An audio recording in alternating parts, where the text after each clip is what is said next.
নমস্কার বন্ধুরা, সকলে কেমন আছো? আশা করি সকলেই ভালো আছো।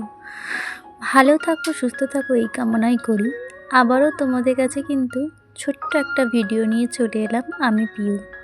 তো আজকে বৃহস্পতিবার, তো বৃহস্পতিবার সকাল সকাল উঠে কিন্তু সব বাসি কাজ সারা হয়ে গিয়ে কিন্তু ঠাকুরের বাসনগুলো তেঁতুল দিয়ে ভালো করে মেজে নিচ্ছি।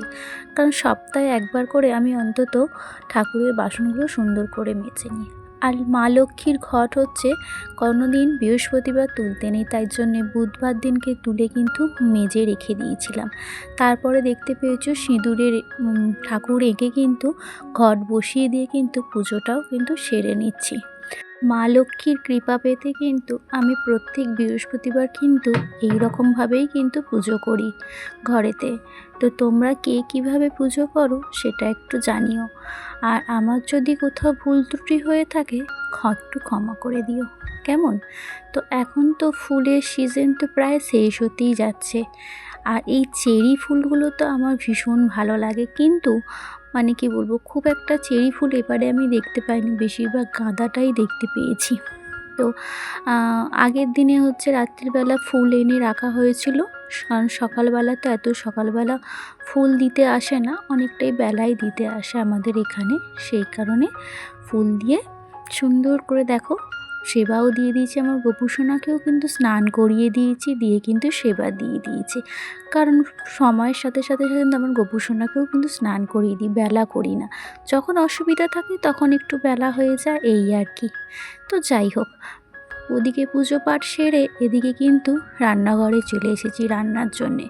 মেয়ে স্কুল যাবে, তাই জন্য একটু তাড়াহুড়োর মধ্যে থাকা হয়, কারণ যেদিন স্কুল যাওয়া হয় সেদিন একটু তাড়াহুড়ো। তো এখন তো স্কুল টানাই হবে, কারণ ছুটি ছাটা তো সব কিছুই হয়ে গেছে, তাই না? এখন তো স্কুল রানিং হবে। আর আমার ছোটো মাম্মামকে কিন্তু স্নান করিয়ে দিয়েছি, ঘুম থেকে উঠে ওকে টিফিন করিয়ে স্নানটাও করিয়ে দিয়েছি। তারপরে কিন্তু তোমাদের কাছে ভিডিওটা দেখানো হয়নি। পুজোর পর হচ্ছে একটু কিছু টিফিন করে নিয়েছিলাম, নাহলে সারাদিন কাজের ফাঁকে কিন্তু টিফিন আর করা হয়ে ওঠে না। তো রান্নার জন্য কিন্তু আজকে বড়িটা ফার্স্ট ভেজে নিয়েছিলাম। আজকে রান্না করব ডাঁটা আলু বড়ি বেগুন দিয়ে একটু তরকারি। আর এদিকে তরকারিটা বসিয়েও দিয়েছিলাম। তরকারিটা কিন্তু হয়েই এসেছে, কিছুক্ষণ একটু নাড়াচাড়া করে একটু নামিয়ে নেব। আর এই তরকারিটা অনেক দিন খাওয়া হয়নি, ডাঁটা আলু বড়ি বেগুন দিয়ে, তাই জন্যে ভাবলাম যে একটু বানিয়েই নিই, কি তাই তো? তো চলো, তোমাদের সাথে কথা বলতে বলতে আমার কিন্তু তরকারিটাও হয়ে গেছে, আলু প্রায় সব সেদ্ধই হয়ে গেছে। আর এখন তো নতুন আলু সেদ্ধ হতে বেশি টাইম লাগে না।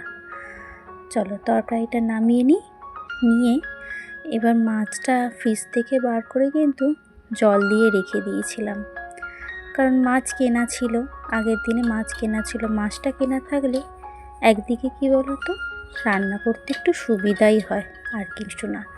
আর এই যে 4 পিস মাছ পড়েছিল, 4 জনের 4 পিস। চলো রান্নাটা করে নিয়ে আবার বেলাও হচ্ছে, এখন কিন্তু বেঁচে গেছে ঘড়ির কাঁটায় কিন্তু প্রায় বেলা 11:30। বুঝতে পেরেছো? কিন্তু ঘড়ির কাঁটার কাজ ঘড়ি করেই যাচ্ছে, বুঝতে পেরেছো? টিকটিক করে কিন্তু বেজে সময় কিন্তু পেরিয়েই যাচ্ছে। আর আগে না, তোমাদের সাথে একটা কথা শেয়ার করি, আগে মাছ ভাজতে ভীষণ আমি ভয় পেতাম, মাছের তেলগুলো যখন ছিট করে। আর এখন সব কিছুই বদলে গেছে লাইফটা।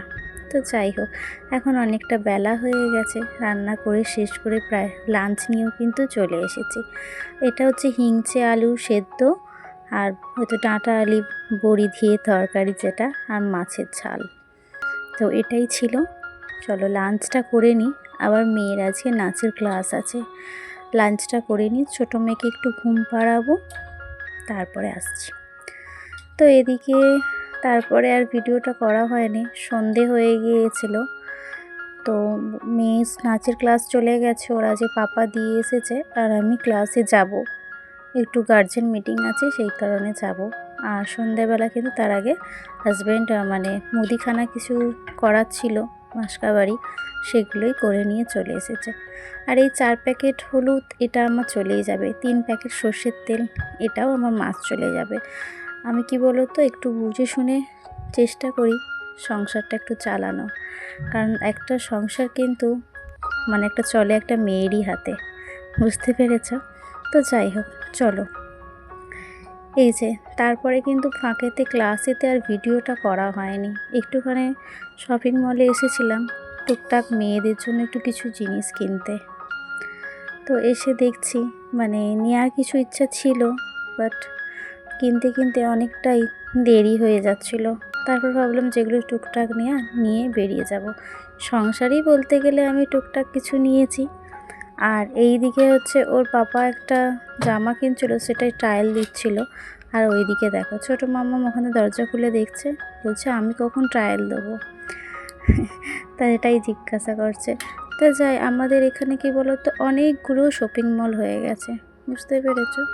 তো চলো এবার বাড়ির দিকে যাওয়া যাক। আর বাড়ি ফেরার পথে একটুখানি চিকেন নিয়েছিলাম কিমা, সেটা কারণ হচ্ছে তড়কা করব বলে তড়কার কড়াই কিন্তু আমি মানে ভিজিয়ে রেখে দিয়ে গিয়েছিলাম।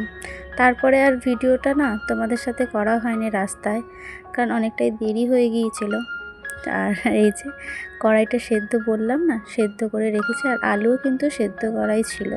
তো কড়াইটা যেহেতু সিটি দেওয়া আছে, আমি চিকেনটাকে নেড়ে আমি আলুটা একসাথে ভাজা ভাজা করে নেব, বুঝতে পেরেছো তো? আর প্রায় কিন্তু রান্না করতে করতে, রান্নার সরঞ্জাম করতে কিন্তু অনেকটাই রাত হয়ে গিয়েছিল, তাই জন্যে আর মানে কি বলবো, তোমাদের সামনে আমি আসতে পারিনি, অনেকটাই স্কিপ হয়ে গেছে মাঝখানে ভিডিওটা।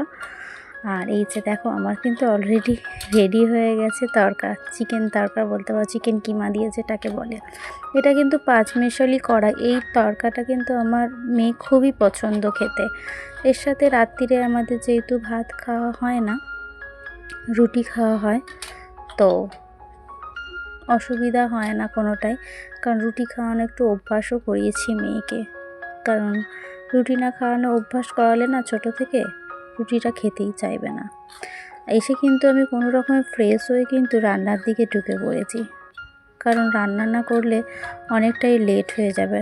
এমনি আসতে রাত্রির কিন্তু 9টা বেজে গিয়েছিল, তো সেই কারণে ঝটপট করে এসে ফ্রেশ হয়ে কিন্তু রান্নাটা বসিয়ে নিয়েছিলাম।